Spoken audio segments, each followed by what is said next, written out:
Hello everyone. In this video we will discuss about metaphysical poetry and the major metaphysical poets. We won't be moving straight into the topic because it is better to know a little bit of the background to understand the kind of effect that metaphysical poetry had on the readers then. When we are talking about the political background of England then during the 17th century, this was the period when civil war was going on. The king and the parliament were not in good terms. The main reason for the civil war was that the Parliament of England then was a Puritan parliament, but the King of England, Charles I, decided to marry a Catholic princess. So now the parliament was questioning the religion of their next ruler. What if the next heir to the throne was a Catholic? So then they decided to protest against the king, and there was a civil war. Now, when there are two powers, obviously the people of the country would decide any of the two sides. So there were people who supported the king, and there were people who supported the parliament. The people who supported the parliament were called Roundheads, and the people who supported the king, Charles I, were called Cavaliers or Royalists. Now, among these cavaliers who supported the king, there were also a lot of poets. And these poets started to write cavalier poetry in order to please the king. These poets were Robert Herrick, Richard Lovelace, and so on. And they started to write poems simply about sensual love, celebration, and such topics only in order to please the king. While such poetry was being written down, some poets wanted poetry to be intellectual and they wanted poetry to have some depth. So they started to write a new type of poetry which is now known as metaphysical poetry. Now, these poets did not decide that they will come together as a group and they are going to write a new type of poetry which has not been written in England till now. They wrote individual poems, and somehow these poems all came into the same category. They all had some similar characteristics which brought them all together. But it was not planned.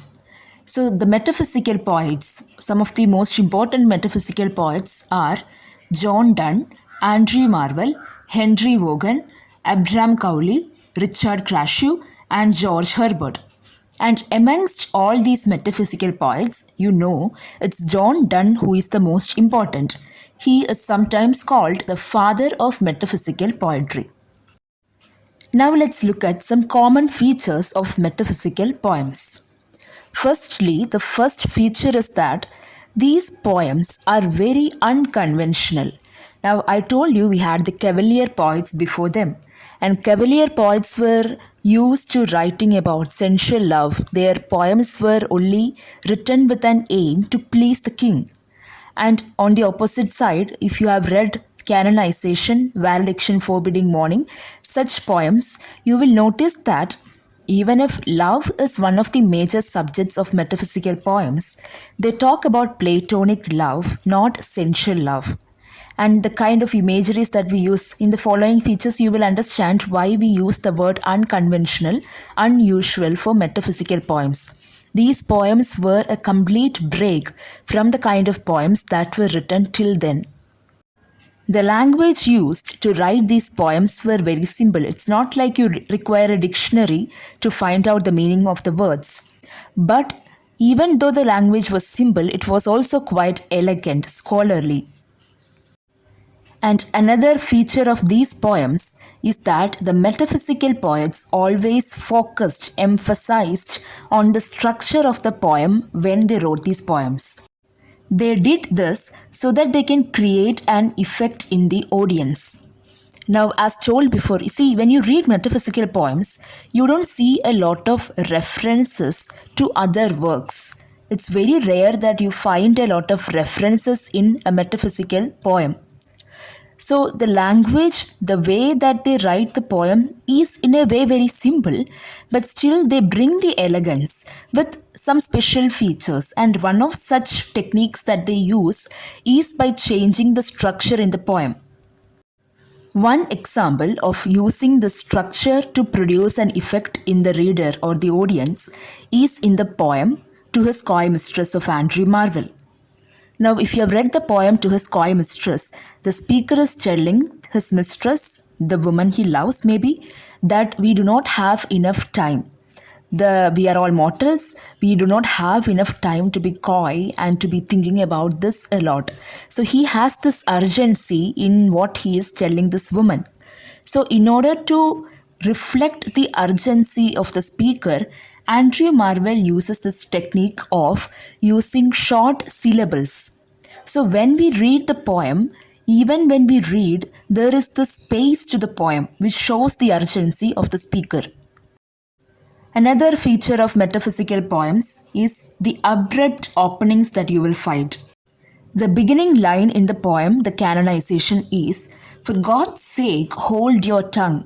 Now imagine you're reading a poem and the first sentence that you read is, "Oh, just keep quiet, just shut up." That is what he is telling here. So that kind of abrupt openings, which were not familiar to the readers in that period of time in England.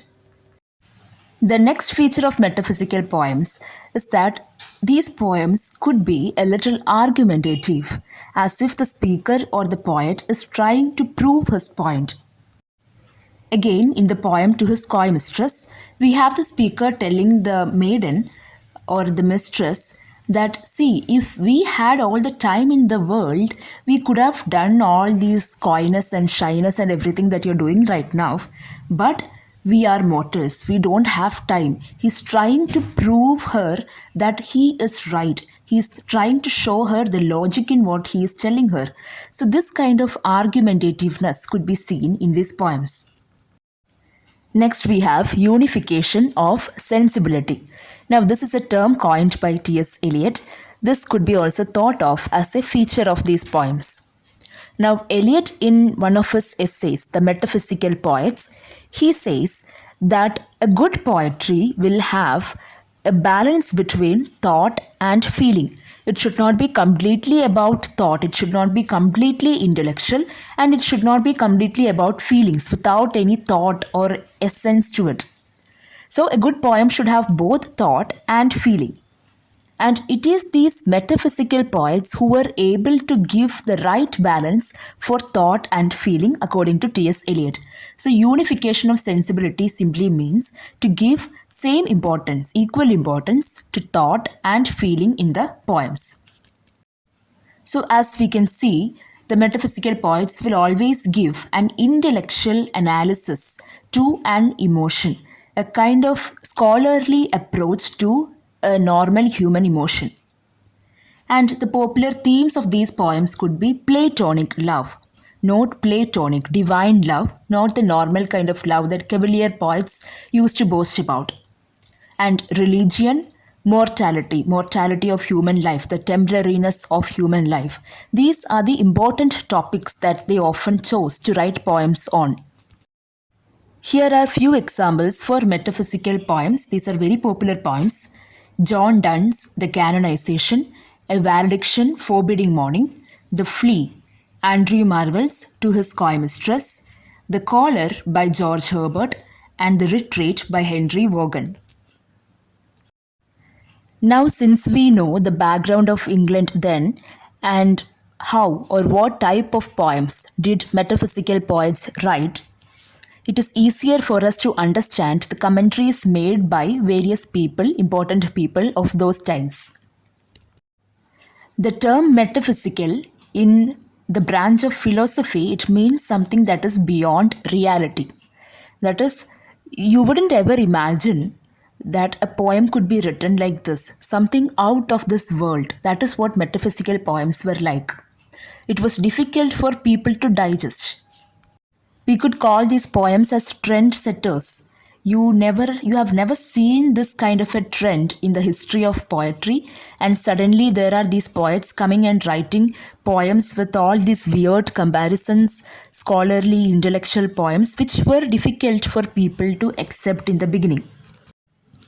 So, how the name, the metaphysical, came for these poets is also based on a kind of critical commentary made by John Dryden. So the term metaphysical was actually coined by John Dryden, and he did not use this term to compliment these poets.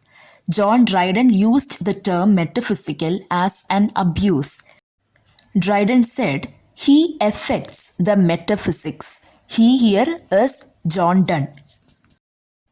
And later on, we have Samuel Johnson, who in his work, The Life of Abraham Cowley, said, "The most heterogeneous ideas are yoked by violence together." That is, according to Johnson, the metaphysical poets are using the most heterogeneous ideas. Heterogeneous ideas are ideas that wouldn't match at all, like the two things which are at two opposite poles.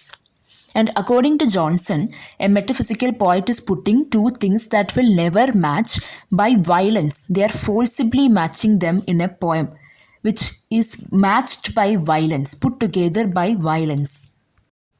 Again, this is also in a negative sense. And if we think from their side, they had a kind of definition for poetry. See, even we have a definition for what a poem should be like. If somebody just writes and gives us one paragraph and tells us that this is a poem, we wouldn't agree with it. For us, poem is supposed to be different from prose, right? So the same way, they had a conventional idea of what a poem should be like. And suddenly these poets are writing such strange poems. So they had a lot of negative comments in the beginning for sure. And then later on, we have Herbert J.C. Grierson, who was a Scottish critic who analyzed the metaphysical poems of the 17th century and wrote a book titled Metaphysical Lyrics and Poems of the 17th Century. Now, this collection became very important because later on in the 20th century, T.S. Eliot, the modern critic T.S. Eliot, he analyzed this work, Metaphysical Lyrics and Poems of the 17th Century, written by Grierson, and he wrote a review of this work titled The Metaphysical Poets. And when Eliot studied this work, studied about metaphysical poets and their poems, Eliot realized that these poems deserve more fame and they deserve to be a popular trend in the history of poetry. When we were discussing about the features of metaphysical poems, I told you about unification of sensibility. Now, Eliot points out that in different levels or in different stages of poetry, in the history of poetry, we find that poets either give too much importance to emotion or too much importance to thought. But here we have a new genre of poetry which gives an equal importance to thought and feeling. And that is perfect for Eliot. So Eliot appreciated these poems and he said, "A thought to Donne was an experience, it modified his sensibility." And from here onwards, the metaphysical poems started to be read in a new light. Readers and critics started to enjoy the abrupt openings, the complexity of the structure, the metaphysical conceits, the exaggerations, the paradoxes, all these strangeness started to be loved. And I'm sure that there wouldn't be any university in this entire world which would teach literature course without introducing metaphysical poetry, without introducing John Donne. So that is the kind of importance that metaphysical poets and poetry have gained in the history of poetry in the course. And I'm sure that every college, every university would definitely include metaphysical poetry and John Donne as one of the topics of study in their syllabus for sure.